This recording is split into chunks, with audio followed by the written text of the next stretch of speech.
जय हिंद दोस्तों, नमस्कार साथियों। कैसे हैं आप सब हैं? आशा करता हूं आप सब अच्छे होंगे और शानदार आपकी पढ़ाई चल रही होगी।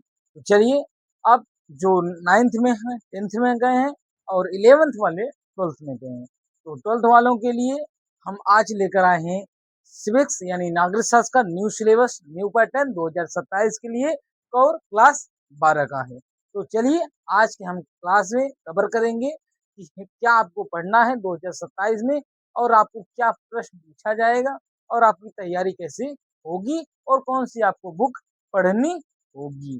तो चलिए इस क्लास को स्टार्ट करते हैं।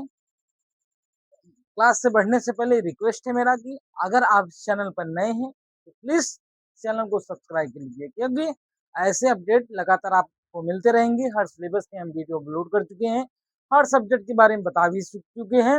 अब धड़ाधड़ क्वेश्चन आंसर करेंगे और चैप्टर के बारे में समझेंगे और धड़ाधड़ सारे प्रश्नों को भी हल करेंगे। तो चलिए, सबसे पहले हाथ जोड़ के निवेदन है, चैनल पर जरूर बने रहिएगा, चैनल से जाइएगा मत, बस मेरी हाथ जोड़ के रखी थी। चलिए, टोटल आपके कितने चैप्टर हैं? टोटल आपके 2 खंड इसमें है नागरिक शास्त्र में। पहला खंड, पहले खंड का क, दूसरे खंड का ख। तो दोनों खंड को हम देखेंगे, बारी बारी करके देखेंगे। सबसे पहले खंड में आपके टोटल 7 चैप्टर हैं, यानी 7 अध्याय हैं।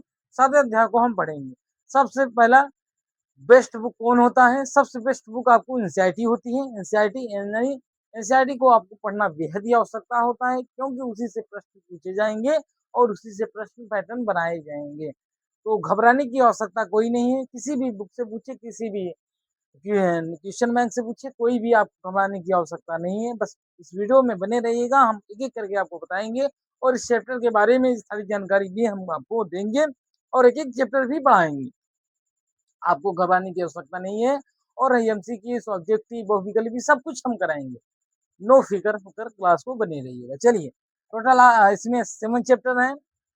विषय नागरिक शास्त्र, new syllabus 2000 UP board 2027 class 12 के लिए। चलिए, पहले खंड देखिए, कभी भी कोई भी देखिए, हमारा सब्जेक्ट पढ़िए या किसी और टीचर से पढ़िए या किसी भी अन्य सब्जेक्ट को पढ़िए, सबसे महीना सॉरी सबसे पहला मेरा कर्तव्य होता है या विद्यार्थी का कर्तव्य होता है या किसी भी टीचर का कर्तव्य होता है या किसी भी व्यक्ति या किसी भी कुछ भी, अगर वो अपना चैप्टर पढ़ रहा है या उसको पढ़नी है या उसको उसे पेपर देने की संभावना है, प्रश्न पूछे, सबसे पहला हमारा कर्तव्य होता है बुक का नाम याद करना। दूसरा काम लेखक का नाम याद करना। तीसरा काम आपको सिलेबस के खंड यानी खंड ख का नाम याद करना। चौथा, सिलेबस के अध्याय के बारे में जानकारी रखना, यानी उनके नाम याद रखना। कहीं भी पूछे जाते हैं, ये कॉमन सी बातें हैं, बताने की आवश्यकता आपको नहीं होनी चाहिए, नहीं पढ़नी चाहिए। सबसे पहले समझ लेते हैं पहले खंड का क्या नाम है।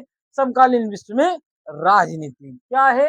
समकालीन विश्व में राजनीतिक यानी विश्व के बारे में हम यहाँ पर पढ़ने वाले हैं।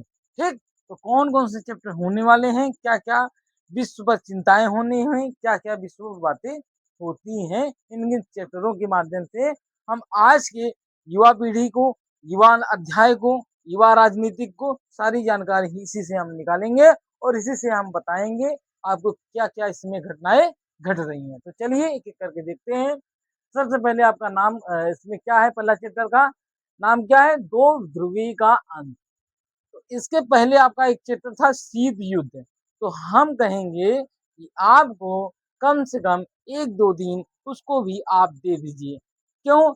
वही चैप्टर से ये चैप्टर बना है। अगर वो चैप्टर थोड़ा बहुत पढ़ लेंगे तो शायद आपको ये चैप्टर भी समझ में आ जाए। थोड़ा बहुत इधर में इधर उधर सिविक्स में थोड़ा समझने की आवश्यकता होती है बस। ठीक, क्या है? दो ध्रुवीयता का अंत है पहले चैप्टर का। दूसरे चैप्टर का क्या नाम है?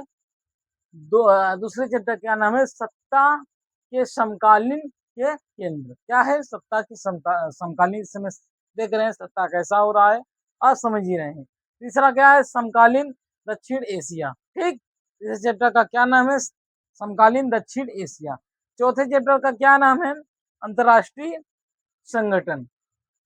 ठीक, पांचवें चैप्टर का क्या नाम है? समकालीन विश्व में सुरक्षा।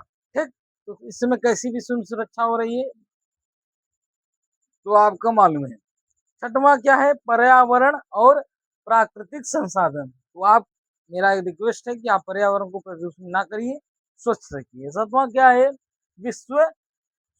वैश्वीकरण। ठीक, कितने चैप्टर हो गए, 7 चैप्टर होंगे। पहले चैप्टर का क्या नाम है, दो ध्रुवीयता का अंत। दूसरा क्या है, सत्ता के समकालीन केंद्र।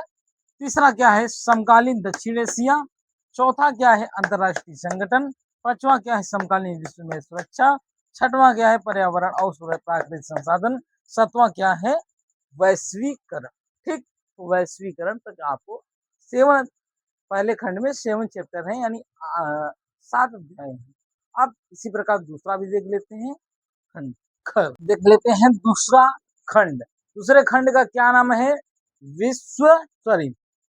स्वतंत्र भारत में राजनीतिक। क्या नाम है दूसरे खंड का, क्या नाम है, स्वतंत्र भारत में राजनीतिक।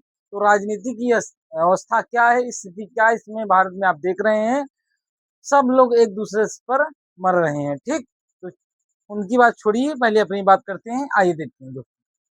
देखिए, स्वतंत्र भारत में राजनीतिक, तो इसमें टोटल 8 अध्याय हैं, 8 चैप्टर हैं। 8 चैप्टर को हमें कवर करना है और बारी बारी से हम इसे कवर करते चलेंगे। तो सबसे पहले खंड का क्या नाम है, देखते रहिएगा, राष्ट्र निर्माण और निर्माण की चुनौतियां। पहले खंड का क्या नाम है, पहले मतलब अध्याय का, राष्ट्र में निर्माण की चुनौतियां। ठीक, दूसरे क्या नाम है, एक दल के प्रभुत्व का दौर। एक दल के प्रभुत्व का दौर। तीसरा क्या नाम है, नियोजित विकास की राजनीति। चौथा क्या है, भारत के विदेश से संबंध। विदेश से कैसे संबंध है, हालात इसमें बिगड़ गए हैं। और पांचवा क्या है, कांग्रेस कार्य प्रणाली, चुनौतियां और पुनर्स्थापना। ठीक, छठवां क्या है, लोकतांत्रिक व्यवस्था का संगठन। सातवां क्या है, क्षेत्रीय आकांक्षाएं। आठवां क्या है, भारतीय राजनीतिक नए दल में बदलाव। कितने अध्याय हो गए आपके, 8 अध्याय हो गए। फिर से समझिए एक एक करके।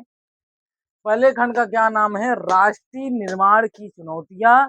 दूसरे खंड का नाम क्या है, एक दल के प्रभुत्व का दौर। तीसरे अध्याय का क्या नाम है, नियोजित विकास की राजनीति।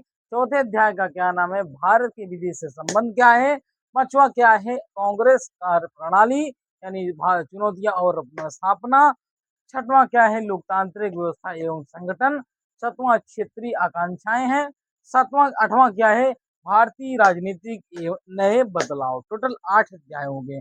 8 इसमें और 7 अध्याय पहले थे, पहले खंड में, यानी विश्व में राजनीतिक में जो बदलाव था, मतलब उसमें 7 चैप्टर थे, इसमें 8 चैप्टर हैं।